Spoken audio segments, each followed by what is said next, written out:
পানু দত্ত মজুমদার উত্তরবঙ্গের অন্যতম একজন শ্রেষ্ঠ ক্রীড়া সংগঠক ছিলেন। তার হাত ধরে শিলিগুড়ির বিভিন্ন খেলার প্রচলন শুরু হয়।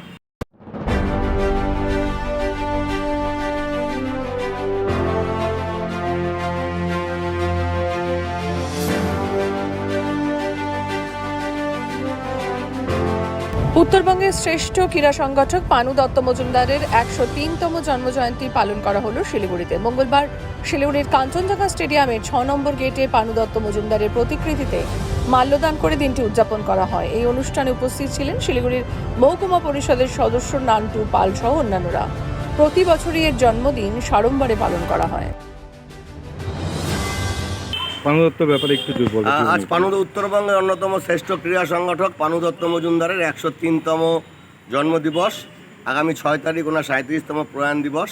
পানু দত্ত মজুমদার উত্তরবঙ্গের অন্যতম একজন শ্রেষ্ঠ ক্রীড়া সংগঠক ছিলেন। তার হাত ধরে শিলিগুড়ির বিভিন্ন খেলার প্রচলন শুরু হয় 60-এর দশকের থেকে।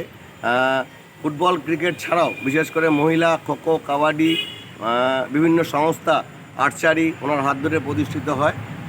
উনি একজন গ্রামগঞ্জ থেকে খেলোয়াড় তুলে এনে শিলিগুড়ি শহরকে উপস্থাপন করতেন এবং ওনার এই মর্মর মূর্তি 2010 সালে এখানে স্থাপিত করা হয়।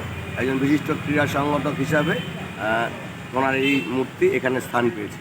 এখানে যারা উপস্থিত ছিলেন যদি একটু নামগুলো বলেন। আজকের এই অনুষ্ঠানে উপস্থিত ছিলেন যে শিলিগুড়ি মহকুমা ক্রীড়া পরিষদের ওয়ার্কিং প্রেসিডেন্ট যতন সাহা, প্রাক্তন ওয়ার্কিং প্রেসিডেন্ট এবং এই মূর্তির অন্যতম প্রতিষ্ঠাতা নান্টু পাল।